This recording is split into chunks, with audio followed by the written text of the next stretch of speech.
Good Monday morning, HVACers. So what you're seeing here is a train chiller. We've been having various starter fault issues on transition. Last week, I found that some of the coil rings had come off and were getting in the way of the coils properly being able to fully engage. Since I fixed that, we haven't had any further issues, but I know that I've had issues in the past with these auxiliaries not responding properly and throwing the same faults. So to save any further problems with the customer, I went ahead and we replaced all three of the auxiliaries on these main starters just to eliminate that as a issue whatsoever. One thing I want to point out is this particular technician, this is his first day on the job. He's fresh out of school, and he was just doing a shadow with me just to kind of check things out and learn the ropes of what we do. And I was actually had the intention of letting him, I was going to show him the first one and then let him do the other two. But I didn't tell him that. And I got halfway through the first one, and he jumped in and asked me if I would move on to start doing work on the other two, and he could finish that one. And so for me, that was extremely impressive because, most students that have no experience, which he does not, would be terrified of equipment like this. And instead, he gets he gets just a partial tutorial on how something worked, and then he was ready to jump in and do it himself. And that's so encouraging to me. It confirms that we made a good hire when we hire somebody like that. And so I'm extremely excited to see what this gentleman can do. Happy Monday, guys. Well, we are back here at this train. Been putting a lot of work into this thing over several weeks. I've had it on a purge cycle, and as you can see, the condenser pressure is still a little high, but this thing is running like a champ. This thing's been online since 9 a.m. this morning, and it's been taking the whole building load without any issue. I'm very, very pleased, very, very impressed with this machine. We're about to do a full annual on it. I really wasn't sure just how well it was going to bounce back once it did finally come online. But you can see the inlet guide vanes there. But it is definitely proving me wrong. It is doing a great job. So this plant now has a redundant chiller again, where before all it had was just the one new chiller by itself. So now we can actually shut that chiller down and do a full PM like we need to do there, and it not impact the building because we got this bad boy online. So I'm extremely excited. The purge machine is not done yet. It's still got some work to do to finish purging what is left in there out.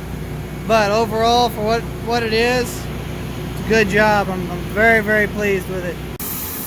Got a big annual PM going on this cooling tower downtown.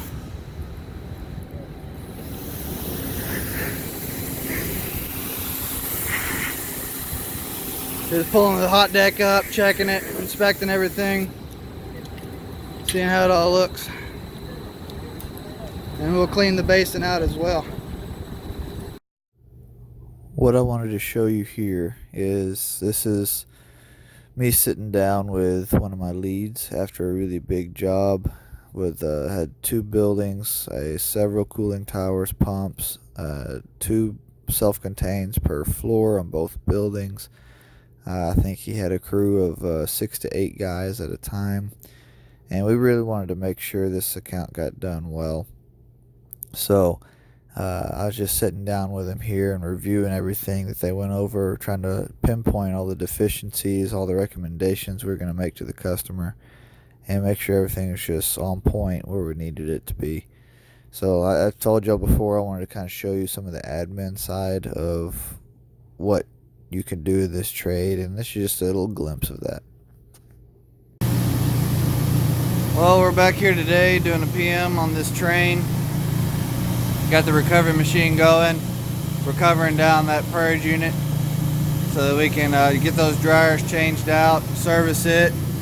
We'll be doing an oil sample here a little bit later, and then these tubes are going to get punched today, and then we'll move over to the Hvac, and we're going to do an oil sample there, and his tubes are getting punched as well. So we're taking an oil analysis, we're pulling it off of that line, manually bring the pump on, get it in a positive state without running the machine. And it's my first time analyzing this system myself. I'm kind of curious to see how this one comes back, because that oil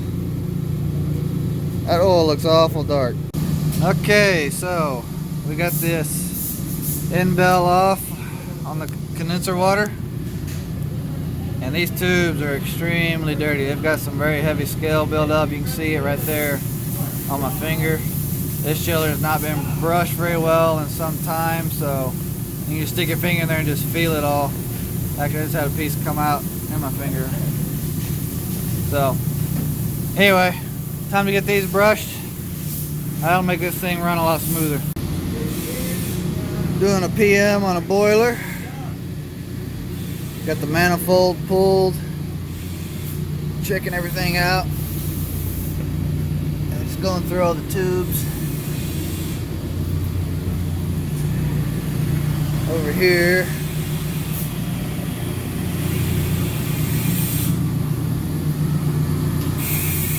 clearing the manifold out with the air compressor on site. All the orifices. One of the things my company does is on Wednesdays every other week, we host a service class that the guys can come to. We can talk about different types of equipment, trainings, and so forth. So the particular series that everybody has been recently requesting is over building water loops. So we're starting with condenser water loop systems.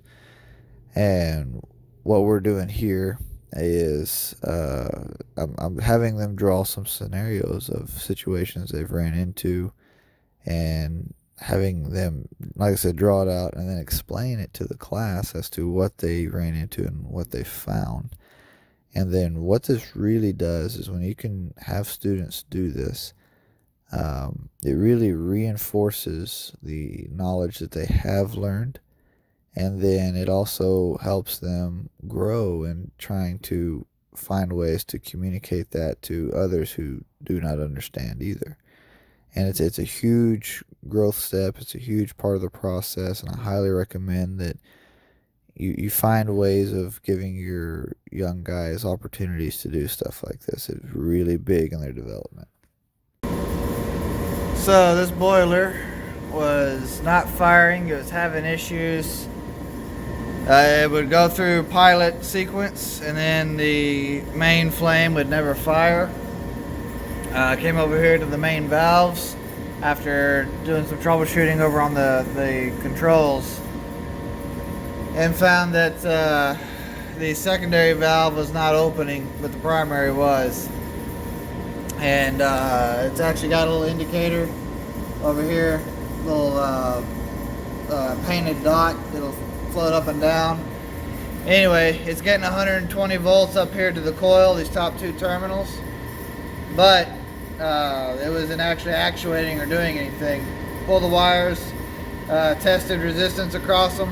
It should be about 12 ohms, and I was getting no well. So we're gonna have to rebuild this valve, get a new coil in there, and get this boiler back online. So we got a call that this section of this wing of this building was not keeping up on the heat, and they were really struggling, and they wanted us to come out and check it out, see what was going on. So I get there, and there's two fan power boxes having issues. This is one of them, and so I was going to point this one out in particular. When I first walked in, this fan power box was overridden into an off state where the heat would not come on. It would still run and cooling, but it would not engage the heat. And so, trying to look into it and find out what was going on with it, I figured out that every time the heat would come on, it would constantly cycle. And so once I released it, you could see that it was only getting up to a 77-degree discharge temp coming off the heat strips. Now keep in mind, you can see there the floor space right now is 62 degrees. So obviously something was going on. Go up there to look at it, and that's when I found the contactor for the heat strip cycling in and out, and got to investigating. Well, it wasn't losing call from the control system to keep it in. It ended up being that the high limit switch had gotten weak, and it was tripping at 80 something degrees, even though it was supposed to be into the hundreds before it tripped. So that ended up being the problem here. But the reason why it was overridden off on the EMS was the building had a complaint that every time the heat would come on, there was this constant clicking up in the ceiling, and they found that fan power box was what was making the clicking noise. What they didn't understand is the reason it was clicking was because of the heat strip, the high limit tripping the heat strips out. And so the real problem was the high limit being weak. We put a new high limit in, problem went away. It worked great after that.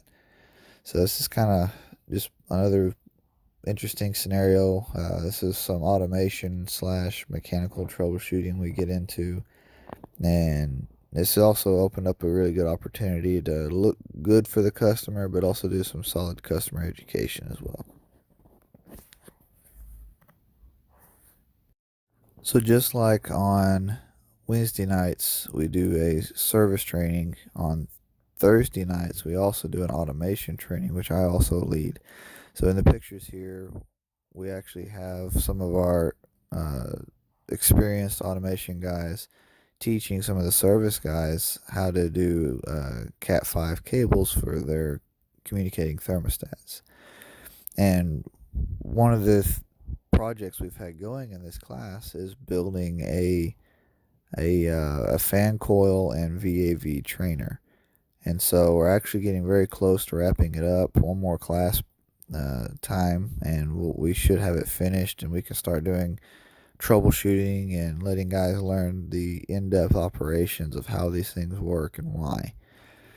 And so anyways, pretty interesting. I was really happy to see some of the guys took such a heavy interest in it. It's not something we really do in service, even though I have done it before.